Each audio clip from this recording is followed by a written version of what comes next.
Welcome to the Phoenix Path podcast. I'm your host, Maddie B.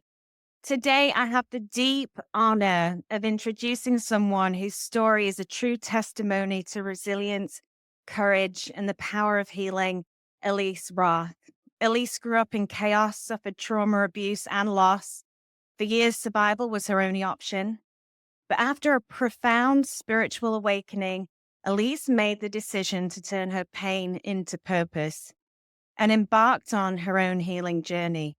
Now, Elise is the founder and creator of Resilient Sisters, where she supports and walks with deep feeling women on their own healing journeys through her signature self-alchemy method, using a blend of emotional healing, spiritual practice, ritual, and energy work. She offers one-on-one coaching, transformational workshops, of which we'll get into. She has some coming up, and has built a growing community rooted in compassion, connection, and authenticity. Elise's story is raw, powerful, and full of hope. Elise, welcome. Thank you. I'm excited to be here with you. Well, I can't thank you enough because I know you've got a lot on your plate. You have two events, one tonight and one tomorrow. So how's that going?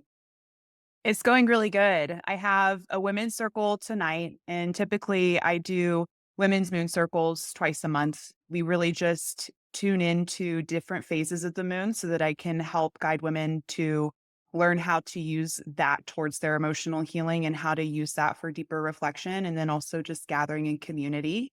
So I have that happening tonight. And then tomorrow I'm doing a Reiki healing and crystal prescription event, which is going to be really cool. So that's all about energy healing and helping people have a smaller exposure that isn't a full blown hour-long Reiki healing session. Oh, wow. And also being able to provide crystal prescriptions so that they understand how these crystals can support their healing in an even deeper way than they probably realized. So a lot of people that are curious about crystals, curious about herbs, curious about Reiki healing, but don't really know how to use it to serve their healing. Yeah, no, absolutely. It's funny because I'll go to different fairs. There's one here in Raleigh every year, and I go and I scan the crystals and I'll scan the different elements and what they're for and just grab a few. But I don't know really what I'm doing with them other than I have them and they look pretty on my coffee table. so, Yeah. so I think I might have to attend one of those. But like you said, community is really important in that connection, and it's incredible work that you're doing. And so for the listeners, we've got an amazing story to share today in this episode. And I would love you to take us just to set the tone, just the beginning. Obviously, you've been through a lot. And I was actually listening to Evan Carmichael's book, Built to Serve. And he talks a lot about, all these successful people have gone through trauma because it gives us a purpose to serve the person we used to be. And so you sharing that beginning and everything you went through and how you've transformed through this process is beautiful. So I'll turn it over to you to kind of share a little bit about that. Yeah. I love the comment that you just made about serving the person that you used to be. I think that's such a powerful perspective to have, especially now looking back on my healing and looking back on where I was. If I was talking to me at 19 years old about where I would be now, I would not believe, would not believe it. I wouldn't believe it at all, which is just such a testament to what the path of healing really does for people. And also being of service, I think, is one of the most important things too, not just to yourself, but being of service to the collective and to the community. Because whenever you heal, you are not only just healing yourself, you're healing other people who are witnessing and seeing that things can be a different way. So just wanted to comment on that. Gosh, starting with my Thanks a lot. story. Let's see. I was pretty much like born into a family that was already ridden with trauma. And my mom had me at a very young age. I've got a lot of young mothers in my family. She had me at a very young age, and my biological father was a very bad man. And I use the word bad very lightly because I don't like to put people into boxes of good or bad. Who he is and who he expresses now is not someone who is anyone that I would award the time of day too. He is just he's serving the life sentence in prison, never going to be out on parole. So just to say that piece was what I was already coming into whenever I was born. And that really carried over a ton of trauma for my mom and carried over a ton of trauma for me, already having that distance in between, like not knowing half of myself and then being told that half of myself was also a bad thing. So that already had all of its own pain in it. And my mom, she ended up getting married to someone who was significantly older than her whenever I was younger too. And they had a very abusive marriage. Later in life, I didn't really realize like how bad it was. I thought it was just normal that people's parents fought in the ways that mine did. I thought it was normal that when you got in trouble, there was a lot of physical repercussions as I had for myself. And it was a really difficult thing to realize once I finally got on the other end of it and started realizing that's not how everyone's lives are. And moving through all of that, I eventually got to a point where I also had sexual trauma with a family member. That was really painful. And again, didn't know any different until I got on the other end of it. And then when I was 16, I lost my youngest sister, my oldest sister within 3 months of each other. And that was the final nail on the head for me, where I just had dealt with so much at that point. There was a lot of toxic family dynamics at that point. There was just so much trauma that I had experienced that I was holding on to. And that's where I fell into addiction and substance abuse and alcohol use. And that was a journey for a long time. And then I got to a point where I had an experience where I saw my sister, Abby, who had passed. I saw her, was laying my head on her shoulder. She's petting my hair, talking to me, like telling me that was not the life I was supposed to be living. That wasn't the life she wanted for me. And she was telling me about all the things that she had learned being on the other side. And it was crazy. It was like, I have chills, just like, So do I. yeah, it's just such a wild experience because, like, I knew consciously that she was gone, but I was laying my head on her shoulder.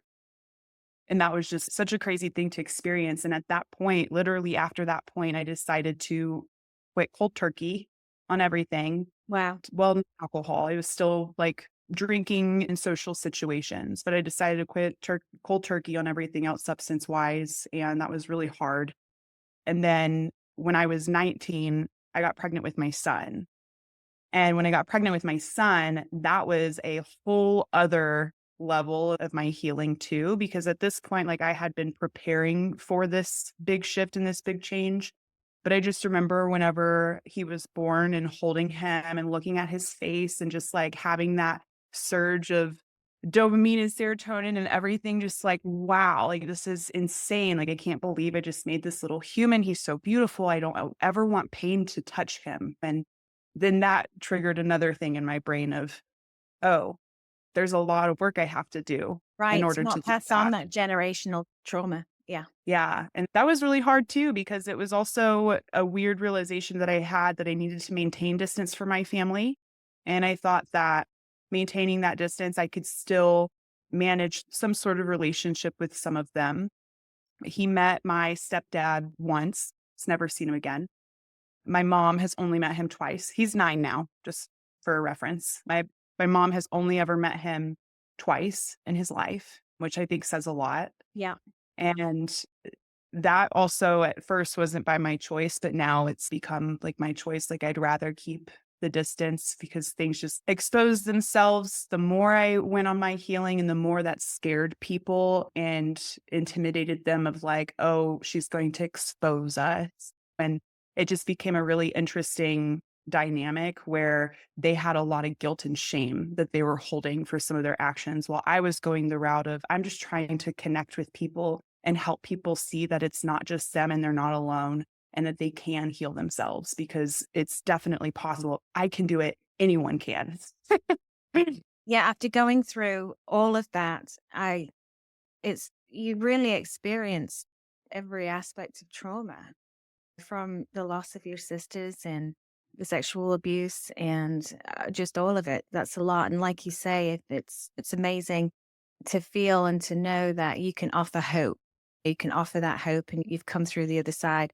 But going back to the spiritual experience with your sister, after that, was there any point where you doubted that experience and got fearful? Because that, no, it was never. Yeah, I had a experience when I was 23 and it was intense and I saw my own spirit and it put me on my knees and I couldn't even listen to the news without weeping because I felt like I knew the truth and that we were spirit and I couldn't get over that everybody was in the world there was all this harm being done. But about 3 days later I shared it with the wrong person Mhm. and they got fearful and my heart just shut down and I started to panic and I felt like I had lost my mind. Like I really was afraid I'd lost my mind. And it took me a good year to get grounded again after that. But you had that experience and just went on to explore it and stay peaceful with it and know it's your truth and your clairaudience. Am I saying that right? Clairaudience. And so talk to us about those gifts. I think they're fascinating. Yeah. Yeah, I think part of the reason why I wasn't spooked by it is because it wasn't my first spiritual experience like that. Like, I Right. had many moments before, and it's one of those really tricky lines to walk because I've absolutely met people where I'm like, "Oh, this is something that is beyond, like, being grounded in the moment and having an experience that changes you. This is something where there might be hallucinations or something involved." But I've also experienced the flip side of it, so it's such a fine line to walk. So with the clairs, there's multiple gifts. There's clairaudience, clairsentience, clairvoyance, which is the seeing one. I was like, which one's the seeing one? Clairvoyant. There's clair taste, clair smell, clair feeling. Like there's all of them. Every sense All that the you senses. Yeah. yeah, every sense that you have, like there is some sort of experience for it. I think the best way to help make it connect for people who maybe are listening who have not quite had that experience or maybe are feeling a little skeptic, just think about times where you have got a random smell of something. I think tobacco is one of the most prominent ones where all of a sudden you're like, why do I smell tobacco right now? I'm in my kitchen. Like there is no tobacco or anything around, or smelling something sweet and not really knowing why you're smelling that. That is like that's a clear sense. That is something that's the next level up from your normal smelling because you're smelling something that is being triggered by like your nervous system and your energetic system, but you aren't experiencing in your physical realm. So I think that's a good way to help make that connect. With clairvoyance, that is something that I have experienced off and on throughout my life. And only recently have I like really dug in through like the last couple of years to really try to hone it in and focus on it more. And I think a lot of times people think like, oh, clairvoyance means that you're seeing things all the time. Like I would be having an experience like I had with my sister all the time, which I don't. Like that isn't something that I experience all the time. That was a very particular, strong message that came through that she has a connection with me and was able to come through that strongly for that reason. But I've experienced clairvoyance in other ways of where I like close my eyes and I'm like in a Reiki healing session and I'll see splashes of color, right? Like that's also clairvoyance. Or if I'm my dreams, oh my gosh, my dreams are crazy. I have a friend of mine that I text all of my crazy dreams to, and we'll do like voice notes and stuff and exchange it back and forth. And they're always just so wild, and sometimes looking back through them, I can see them happening again. Like, if I'm reading one Okay. from, like, 6 months ago, then it takes me right back to it. It's such a crazy thing, but that's also clairvoyance. Like, there is a lot of deep messages that come through for us and a lot of guidance that comes through for us in the dream realm because that's where we are most susceptible to that energetic exchange. Another way that I experience clairvoyance too is like auras. Sometimes if I really focus on seeing auras around people, I can. I usually see them most around trees than I do around people, which is really interesting to me. And then clairaudience, that's the one that did have me thinking for a while that I had lost my mind. Because when that one started coming online, I started thinking like, well, maybe I'm like schizophrenic. Maybe I'm having like schizophrenic episodes. Like I'm at the age where this could be like starting to form, like having that whole freak out because it was intense. There would be moments where I would hear a clear voice, right? And it's not like it would be in my ear talking to me all the time. A really good example is one time I was driving on the highway and I looked down on my floorboard to go grab something and I went to grab it and I heard crash and I like came up and slammed on my brakes right before I hit a car. Oh my And gosh. yeah, so those are like moments where I'm like, it's crazy. Like that made me feel like, oh, how did I heard it before it happened? Like that is such a wild thing to me. And now, like sometimes in the dream space, this is like so random because I had it happen this morning. I had a dream last night, and before I woke up, I heard the year 1692. That was like right before I woke up, like 1692.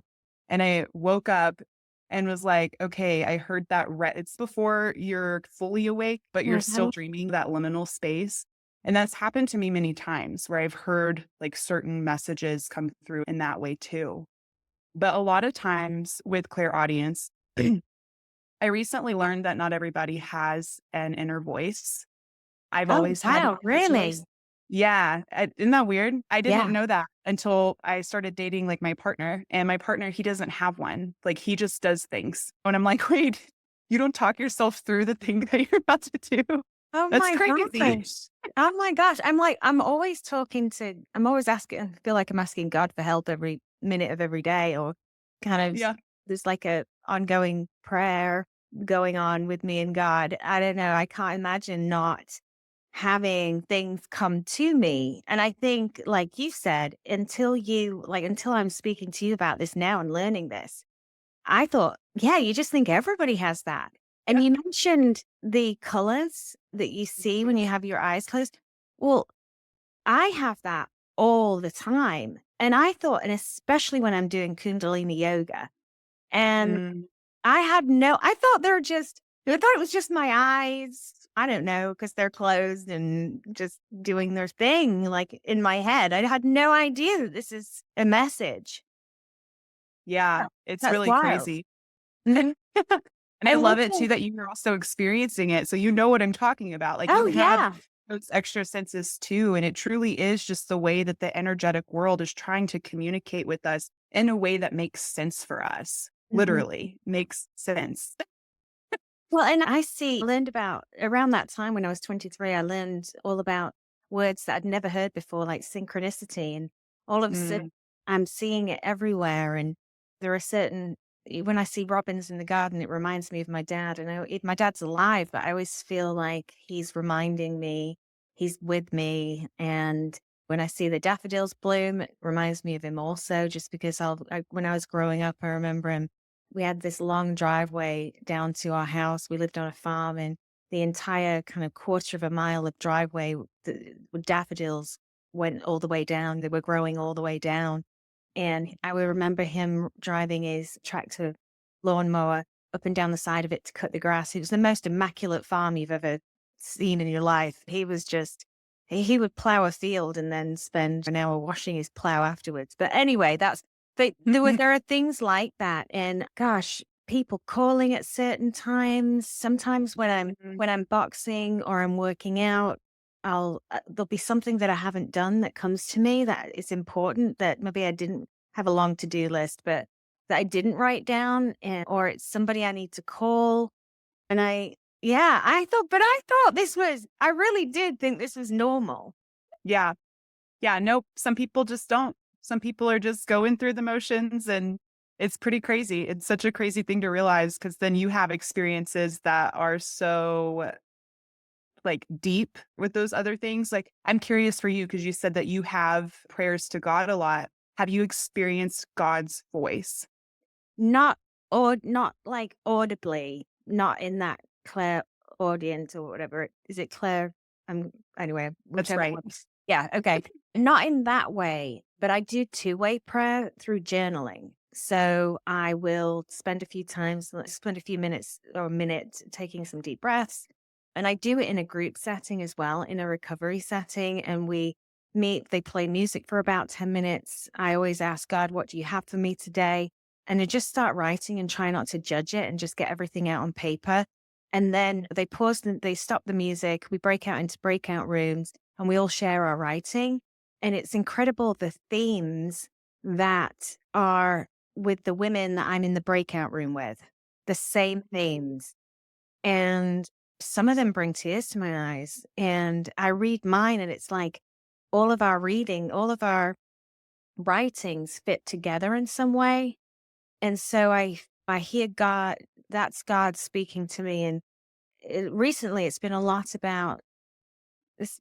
I was going to say this might be left field, but in our conversation, it's not left field because it's exactly, we are left field. But there's a lot of, he started saying, communicating to me, saying, little darling, and then the message. And there's a lot about compassion and loving myself and speaking up, and which was amazing because then I watched your video. It's like, so that happened. And then I watched your video, your latest video on Instagram, and the alchemy of transforming anger into, is it anger into softness or into softness, and all of these different emotions, which is sort of part of my path right now. I realize I've been in survival mode since went to treatment about 8 years ago. It was a horrific experience in this house, and I was in there for 9 months and cut off from everybody, and it was highly traumatic, and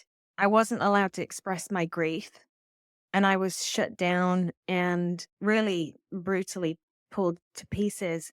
And at some point, in order to survive, I agreed with what was being said to me, and the messages were, I make people uncomfortable with my sharing my emotional state. I'm manipulative. Oh God, all of these different things. So there were all these messages, and in an attempt to survive in that environment, I agreed, and I felt just like this bad person.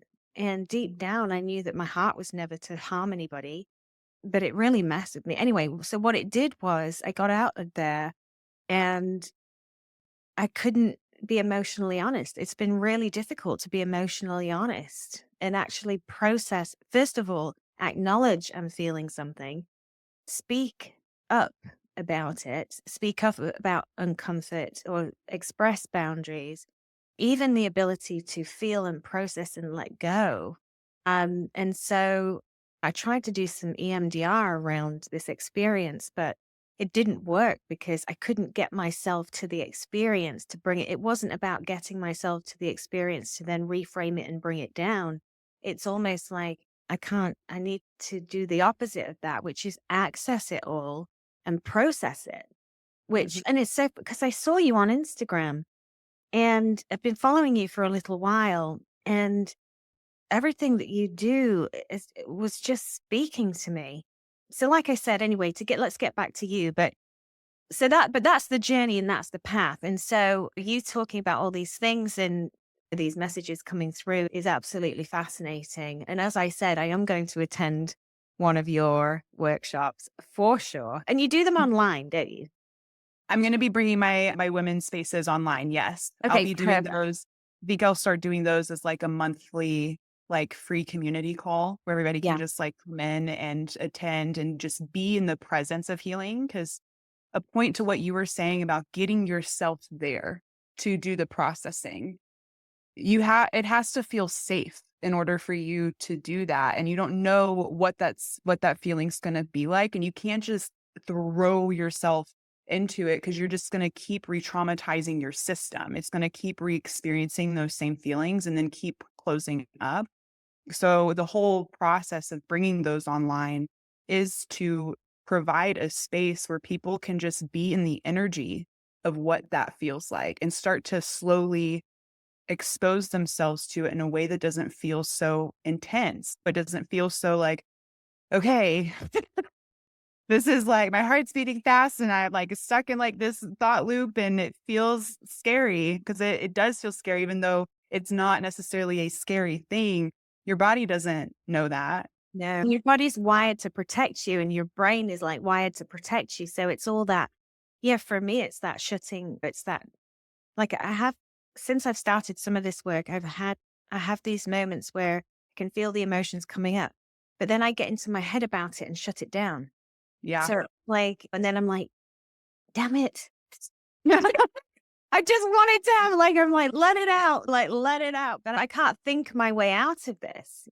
So what are some of the processes in the alchemy, the signature alchemy course that you've put together or coaching and facilitating that? What are some of the processes that you use to take people through that? Yeah. So my method is called the Self-Alchemy method. That's When I first made it, it was so hard to explain it to people because I feel like it is such a complex system. I think I've gotten to the point where I've just realized it isn't something that necessarily clicks with everyone, but it tends to click with the people who are on the emotional healing and spiritual healing seesaw, where everybody's like trying to balance that. When I initially created this method, I had been going to therapy. I went to therapy every week for, I think, like almost 5 years, 4.5 to 5 years. And I just kept hitting this wall where it's like, okay, I'm aware. Now what? I've talked about this every week for almost 4.5, 5 years. Now what? Why do I still feel this way? Why am I still in this spot? Why do I still feel so stuck and like nothing is going to work? I played around the idea with EMDR, but because of my trauma, my therapist recommended me against it because she was scared it would be something that would re traumatize and be really difficult for me to integrate. There were some other psychedelic therapies I like played with of thinking maybe like mushroom therapy, maybe like ketamine assisted therapy, but it just still didn't feel right. Ketamine's a disassociative. It takes you out of your body. And I was like, I've been out of my body this whole time. yeah, I need to I, get into it. Yeah. yeah, like I just want to experience it and be in it. Mushroom therapy scared me a little bit because I just feel like when you've got a brain full of trauma, it's so quick to take a wrong turn. Yeah. And And you're then out and what? you're completely out of control. This kind of, you can't bring yourself back from that. You just got Yeah, to play out. exactly. Yeah. Exactly. And I know there's people who are guides and I think very highly of them. But I also was thinking about ayahuasca at some point and I spoke with a shaman about ayahuasca. And even he was like, "Oh no, you're already awake. This isn't for you. This is for the people who are struggling with like the seeing, with the being awake of the things that need to be changed. This is not something for you." And he's like, "If it ever is, you'll know. Ayahuasca, Mother Ayahuasca will call you. She will call you." And I'm like, "Okay, I've never gotten that call." And she'll definitely call you and she'll speak to you and she'll show up and Yeah, yeah. So I'm like, "It's okay. I'll just hang back." So at some point, I actually started talking with my therapist about my desire to help other women in a community based thing. She was actually like full witness to my very first women's circle, which I loved my therapist. We cried whenever we went our own directions. She got me a book as a gift, as a parting gift that was The Women Who Run with the Wolves. And oh yes, which yes. is funny because I had just bought the book on eBay. I had literally just bought the book and went into this session, and she's like, "I saw this book and I wanted to get it for you." Wait, can't make it up. Yeah. I got rid of the eBay one and kept hers. But in my process with her, I started sharing about how I like really wanted to step into the realm of coaching, but in a different format. I didn't want to just do general life coaching. I wanted to help people with their healing journeys because for me, community and witnessing and being around people who have been there and done that is what has helped me the most. And I started forming out like my method and mapping out the things that were helping me. And the things that help me, of course, is awareness, right? Because you can't change what you don't see. You have to be able to see it first in order to know, like, okay, this is what I want to work on, or this is present in me. And then you move into the release step. And that release, it looks different for everyone. And I broke it down further in my method to starting with intention. So choosing change instead of just expecting change to happen. And then you move into integration, which is moving that change into your day to day life instead of just waiting for it to happen on like a big grand scale. And then you move into transmutation. And that's where you start taking those heavy things and being able to create light with them, being able to create healing with them because you're aware of it, you've set the intention to change it, you started doing it on a day-to-day basis, and now you feel safe to unpack it. Now you Uh, feel like, oh, I can approach this emotion. And now I can feel like grief. You made a comment about grief, and I think that's such a complicated one because it comes in waves. But it's one that I also struggled with a lot. And I've gotten to the point now where I've recognized, oh, the feeling of grief is in everything. I didn't just feel it with my sister's passing.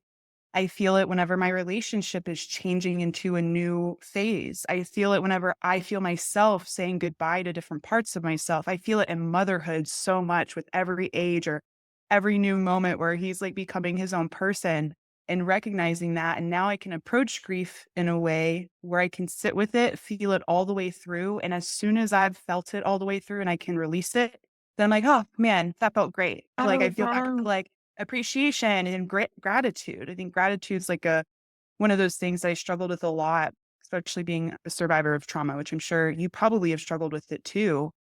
Just like it just feels so generalized and not human. Be grateful for what? Look at my life that I've lived. How am I supposed to be grateful for all of these things? When then it's hard to make that connection. So the whole purpose of the self-alchemy method is to start helping you make that connection in a more tangible way that makes sense to you as a human being and isn't this mystical thing where it's like, oh, enlightenment. No, this is healing that we're trying to embody. So once you go through those 4 steps, right? And then at a foundational level, it's basically just awareness, release, and then you move into the steps of embodiment. So the last 2 steps of embodiment that I broke it down into is embracing and then embodiment. So you get to that gratitude piece of embracing everything and recognizing the medicine and the things that were hard to transmute and recognizing the medicine that existed in that liminal space in between transmuting it and between it feeling bad and then it feeling good. And you embrace that journey. And then at that point, you're able to fully embody healing. You're able to feel like, okay, I am moving forward. Yeah, you mentioned with the different parts to that, getting to the point where you're able to hold a space and be a facilitator for other people's healing, and that being not the final destination, because we're never at the final destination, but that Mhm. being the kind of sign or byproduct of the deep healing. Yeah. Yeah. That's so true. In the recovery community that I'm in, the last step of the program is service. It's interesting. Your process is similar somewhat, but, and I love the actions that you talk about. It's okay to read a self-help book, or I would do this before I started my healing journey. I'd have all the self-help books, read them and put them down and never Mhm. change anything. And I think a lot of us are like that. We listen to podcasts and we listen to this, that, and the other, and then all of a sudden I realized I need to meet my higher power halfway. I have to take actions and be uncomfortable and do something different if I want. You hear that? Do something different if you want a different life. And there's lots of sayings in, like, it's in the recovery program that I'm in, but those cliches are very true. Like, time takes time is one of them. And time Yep. does take time. Like my healing, I've been praying for this ability to feel deeply again. And I know that my higher power, God, is the healer, that energy source, great spirit, whomever, however you communicate with that higher power.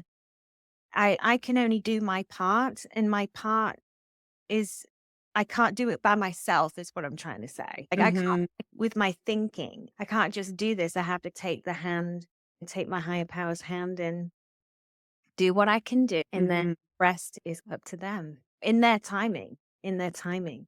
So getting again back to you. So what happened? So I know you've been to you at one point you thought about going to school and thought about going the therapy route, the traditional therapy route. So after you realized that wasn't for you, where did you next channel your learning? And I know you also talked about here recently really honing in on some of that, the more intuitive side of yourself. And I think the clairvoyant side of like the clairvoyant gifts, you've been tuning into that. But starting with after school and then coming up to the present, what's the journey of learning been? And what's that timeline been? Oh my gosh. I know that's a big question. That I know we probably like we've got plenty of time, but I could Yeah. talk to you all day long. So I honestly, I say, oh my gosh, because it just like surged me to realize how off the wall and random it truly did, like what direction it did take me. So when I decided to stop going to school and drop out, because I was going for psychology and was pursuing the therapist route, and I just got to the point where I didn't resonate with the like ethics of therapy, of not being able to share your own story or relate with them on a personal level. I think that is a really huge piece of what I am meant to be here to do, or what I am here to do is be able to connect in that way. I think that's where like my light is and where my power is. So it just didn't resonate with me. So I decided to take a step and I took a couple of psychic development courses. I started studying with a woman in Jamaica for quantum meditation. So she started like really teaching me how to do that. And that opened up. what's quantum meditation?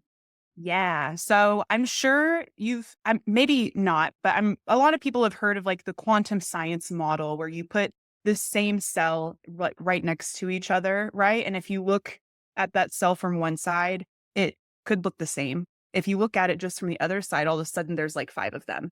Right. And they look completely different. And this is where that development of parallel dimensions started happening, where those theories started really developing. Quantum meditation is really similar to remote viewing, which is also a practice that the CIA released documents on. If you like go explore their website and all of their documents that they've released, there's a lot of things that they've also experienced and dabbled in training people on how to do. And remote viewing is one of them, where you're able to sit in one place and close your eyes and look into a closed envelope across the table and say what's in it. So this is something that has been a really interesting, like intuitive training, and then also just a development just for us as like as a society. Quantum meditation is where you are removing yourself out of your body during like I think the theta state. It's like the next state up from your normal state, or the two steps up. You like put yourself into meditation fully conscious, and you are still fully conscious, but you're able to remove yourself to like a bird's eye view. For my training, I would introducing the meditation. I would go into my body, like breathe into my body and then out into the room, and then into my body and out into above my house, into my body and out. And you just keep on going and keep on going and keep on going.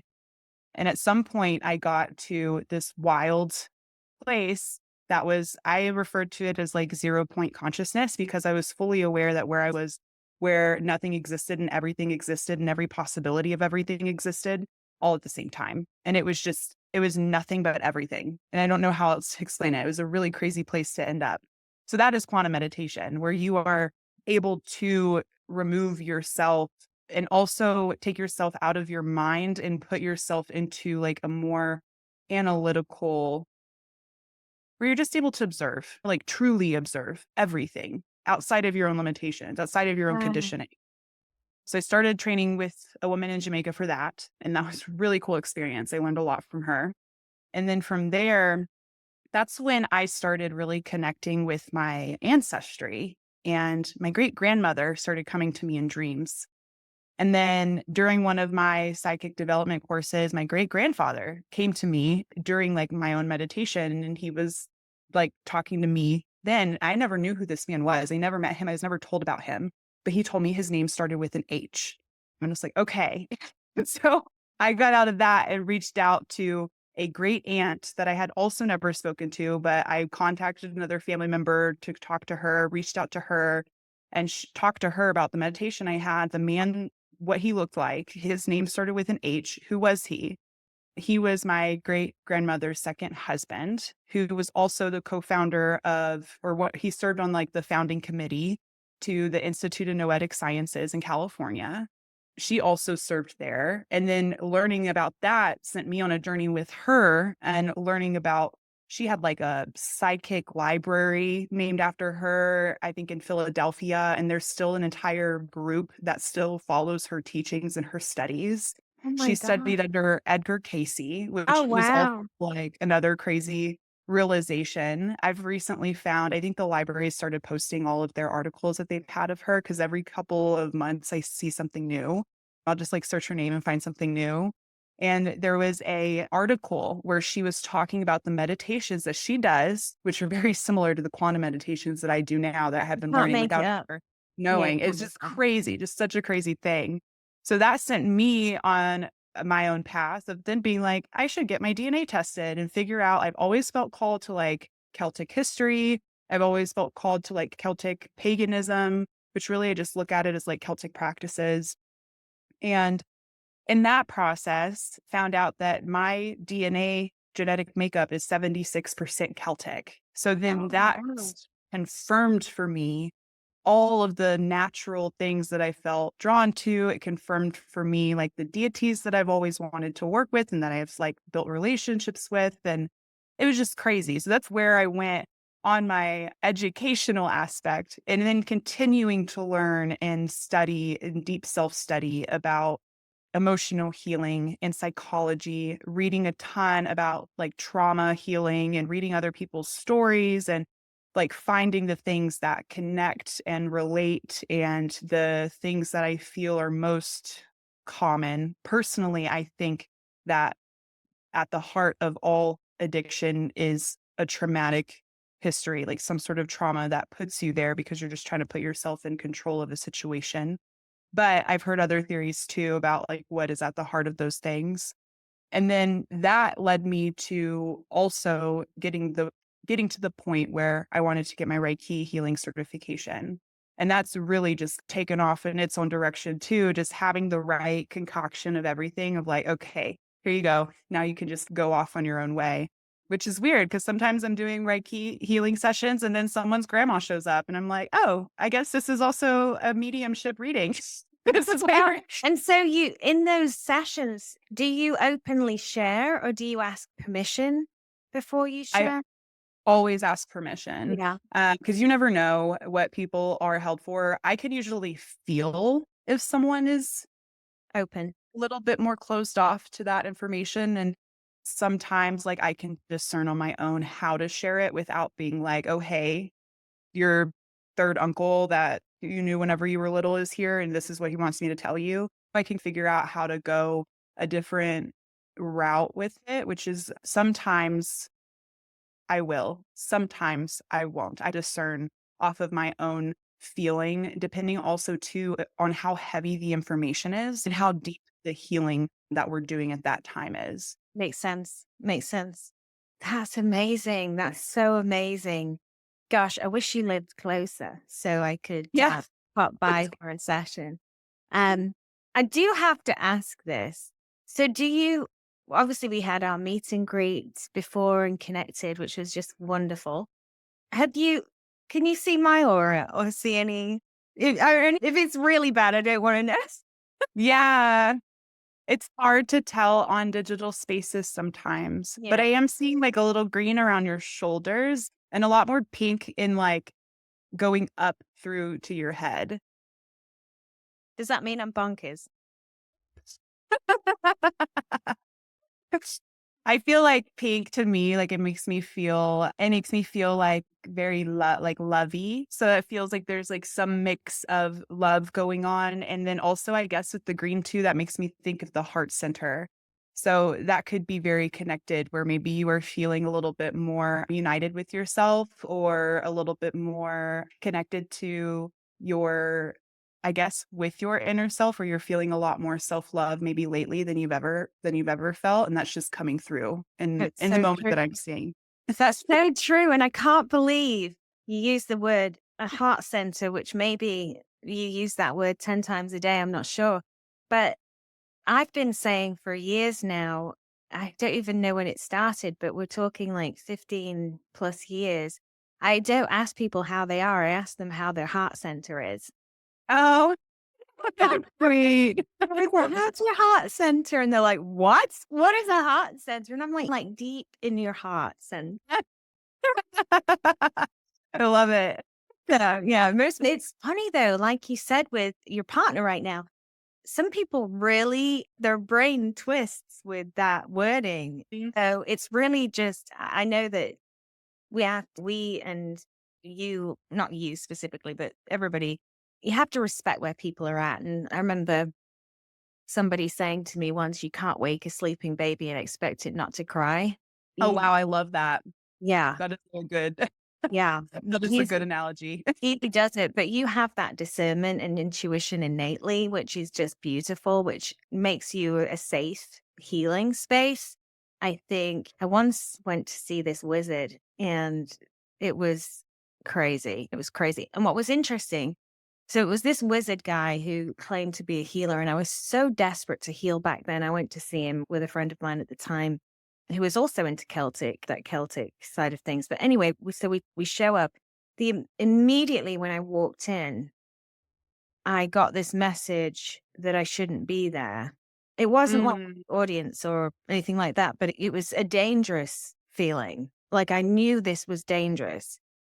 And but my ego, being in my ego and like wanting to heal so badly and giving my power away to this wizard, like I literally was sat in this circle and the people started chanting and I got highly emotional and started like grief crying, and I wasn't ready for it. And I don't know what his intentions were, but he came to me and he put one hand on my chest and one hand on my back and was rocking me back and forth.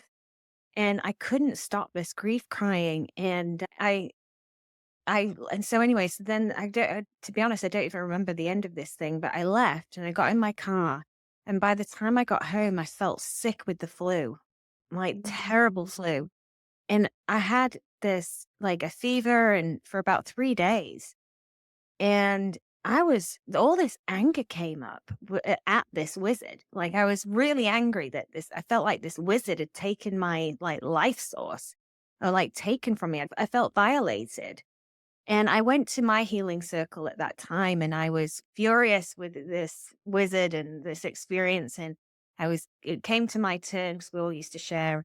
And I was like, and this wizard, this, and he took my energy and he did this. And my friend looks at me across the room and says, what was your part, Maddie? And I was like, I haven't got a part. This is not my fault. And he goes, I was like, he's a wizard and he stole my energy. And so he's like, no, now what's your part? And I thought, and I sat there for a minute and I was like, oh my gosh, I had the discernment that it was dangerous and I went in anyway. Like mhm. I put myself in danger. It wasn't the wizard's fault. The wizard had his part, but yeah. So now it was a really good lesson to learn because there are times where I do get that strong feeling like I'm not meant to do this or do that or go there, or definitely with certain people. And the last, I'd Mhm. say 5 years, my relationships have been refined. I went through a little blip.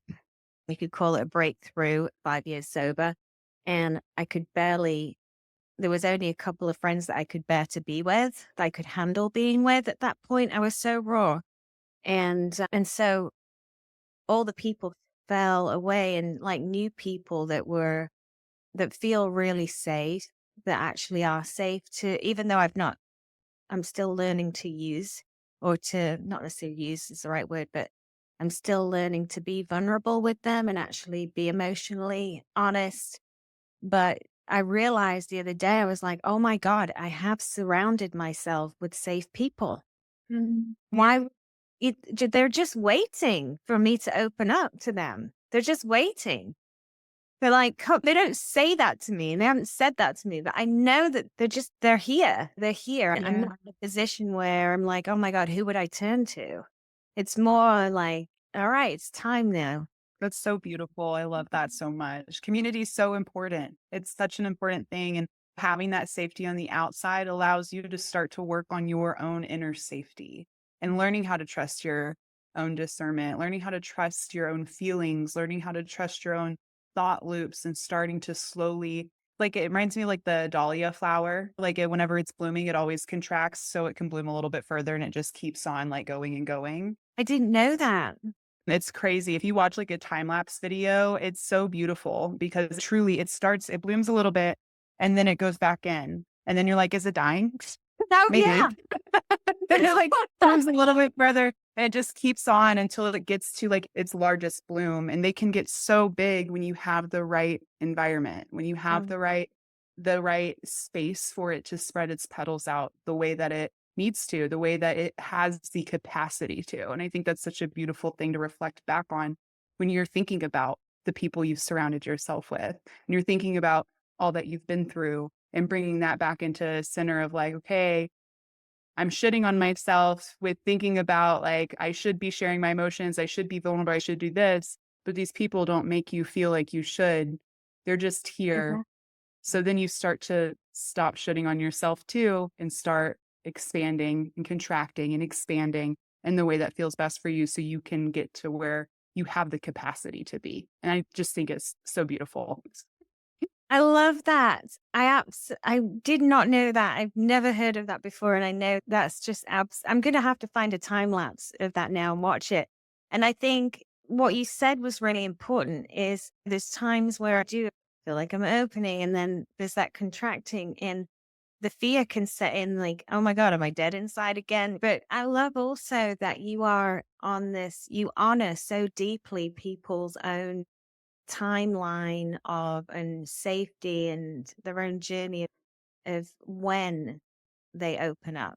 And you're not in your ego, whereas a healer, you're not forcing people to heal or saying that you are going to hit them with a magic wand and all of a sudden they're going to feel again. Mhm. You're incredibly honoring of people's journeys, and it's so beautiful. It's so safe and it's so powerful, and it almost it makes the hairs on my arms stand on end because you really do have an incredible space with Resilient Sisters that you're offering. And so we Thanks are for seeing all that, Maddie. oh, you're so welcome. I've put myself in selves. I don't know whether that's the case, but anyway, you know, with different presences. And yes, and I've learned the hard way, I think, a little bit there. So I love what you're doing. We are almost at that time. I want to make sure I be quiet now for a second. And for the listeners, if you want, first of all, if they want to connect with you, reach out for you and one on one coaching. And if there's any kind of final thoughts that you have for the listeners, please feel free to share all that.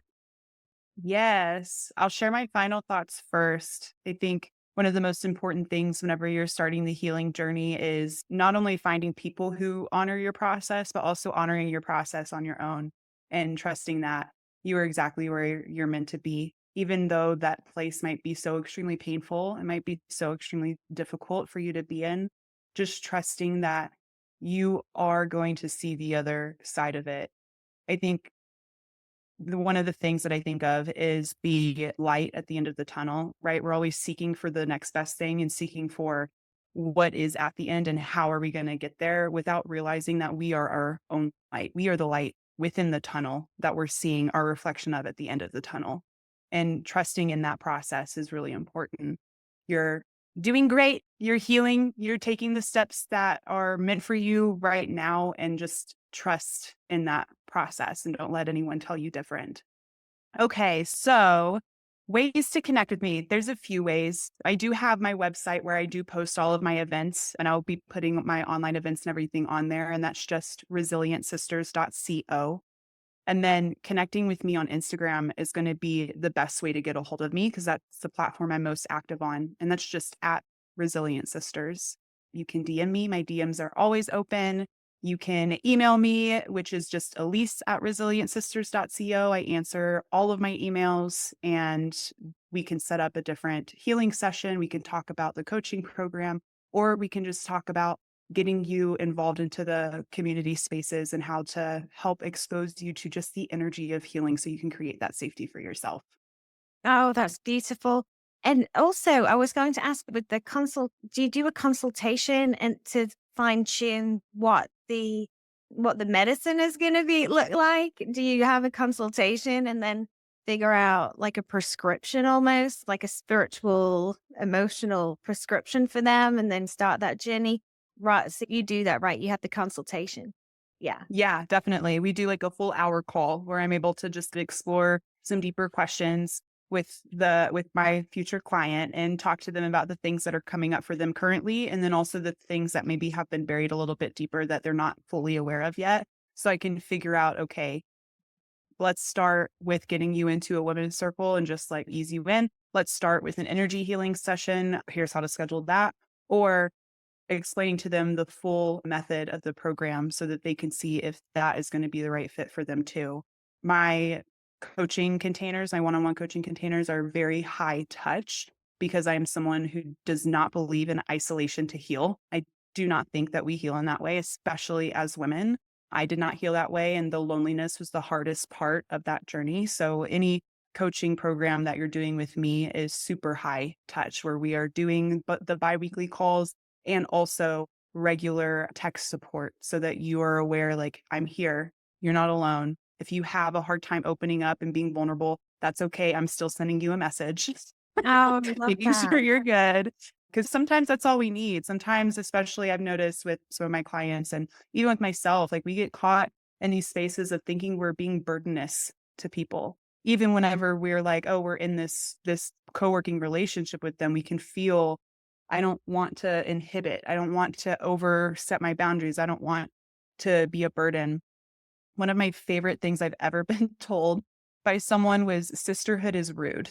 And I thought that was the most profound thing for me because I'm like, yeah, it is. Sisterhood is rude. And that's why it's so beautiful. It's, hey, do you have a second? I don't care if you have a second, actually. I got to tell you this thing that just happened to me. Right. It's, oh my Absolutely. gosh, Yeah. like this thing happened, or showing up and being like, I know you're sad. So I brought you ice cream. And I know you don't want to see anyone, but hey, I'm here.